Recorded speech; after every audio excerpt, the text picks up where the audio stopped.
और इसी बीच बड़ी खबर, बिहार में फिर रोजगार की बहार। जल्द होगी 1 लाख शिक्षकों की बहाली। TRA-4 के तहत जल्द ये प्रक्रिया शुरू होगी। बहाली प्रक्रिया जल्द शुरू की जाएगी। राज्य की महिला अभ्यर्थियों को आरक्षण का लाभ मिलेगा। जेडीयू ने एक्स पर पोस्ट कर जानकारी दी है और पोस्ट की वो तस्वीर भी समाप्त की टेलीविजन स्क्रीन पर। बिहार वासियों के लिए बड़ी खुशखबरी है, जहां जल्द 1 लाख शिक्षकों की बहाली शुरू होगी। TRA-4 के तहत जल्द ये बहाली प्रक्रिया शुरू की जाएगी। राज्य की महिला अभ्यर्थियों को आरक्षण का लाभ मिलेगा। जेडीयू ने एक्स पर पोस्ट कर इसकी जानकारी दी है। बड़ी खबर इस समय आपकी टेलीविजन स्क्रीन पर, और रजनीश हमारे संवाददाता ज्यादा जानकारी के साथ फोनलाइन पर जुड़ रहे हैं। रजनीश, रोजगार को लेकर सरकार ने जो अपनी घोषणाएं की थी उसको अमली जामा पहनाना अभी से शुरू कर दिया है। 1 लाख भर्ती प्रक्रिया। बिल्कुल, देखिए लगातार इंतजार कर रहे हैं लाखों अभ्यर्थी की। TRA-4 का विज्ञापन कब आएगा, कब बहाली शुरू होगी, तो निश्चित रूप से पहले से इशारा दे दिया गया सरकार की तरफ से, लेकिन अब ऑफिशियल जानकारी भी धीरे धीरे मिलने लगी है। और बता दें आपको, इससे पहले शिक्षा मंत्री ने भी कहा था, और आज जेडीयू के जो ट्विटर हैंडल है उससे ये जानकारी दी गई है कि लगभग 1 लाख वैकेंसी TRA-4 में आएगी और इसको लेकर तैयारी शुरू हो गई है। जो महिला आरक्षण की बात कही गई थी, जो बिहार में लागू हुआ है फिलहाल, ये TRA-4 में आपको देखने को मिलेगा। यानी 35% जो आरक्षण का लाभ मिलेगा ये महिलाओं को सीधे मिलेगा TRA-4 में।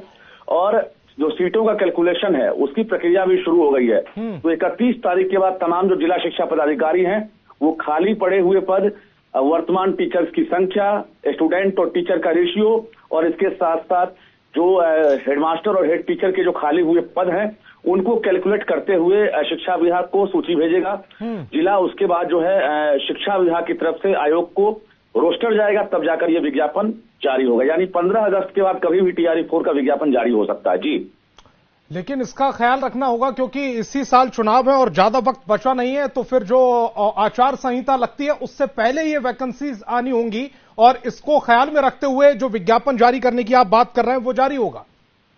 बिल्कुल, देखिए बीपीएससी ने जो कैलेंडर जारी किया है, रिवाइज कैलेंडर में भी अभी TRA-4 की चर्चा नहीं है, लेकिन जैसे ही शिक्षा विभाग रोस्टर भेजेगा वैकेंसी का, उसके बाद TRA-4 का जो कैलेंडर है वो उसमें इंक्लूड कर दिया जाएगा। तो कुल मिलाकर ये कहा जाए कि जो आचार संहिता है, मॉडल कोड ऑफ कंडक्ट से पहले हर हाल में विज्ञापन जारी होगा, लेकिन चुनाव से पहले अब एग्जाम संभव नहीं है। विज्ञापन जारी होगा और जो अभ्यर्थी है उन्हें तैयारी करने का मौका मिलेगा। चुनाव के बाद ये परीक्षा संभव दिख रहा है। जी रजनीश, चूंकि रोजगार बहुत बड़ा मुद्दा भी रहा है, विपक्ष लगातार इसको लेकर सरकार को घेर रहा था, और सरकार ने अब अपनी मंशा जाहिर कर दी है कि रोजगार के जो मसला है, यानी कि युवाओं के भविष्य का जो मसला है, उसमें सरकार अब युवाओं के साथ है।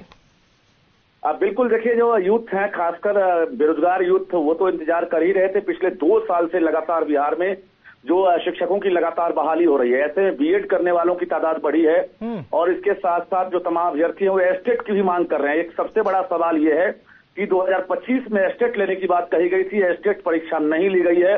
अब भी ये असमंजस की हालत है कि आखिर विज्ञापन से पहले सरकार एस्टेट लेगी कि नहीं, क्योंकि शिक्षा विभाग ने बिहार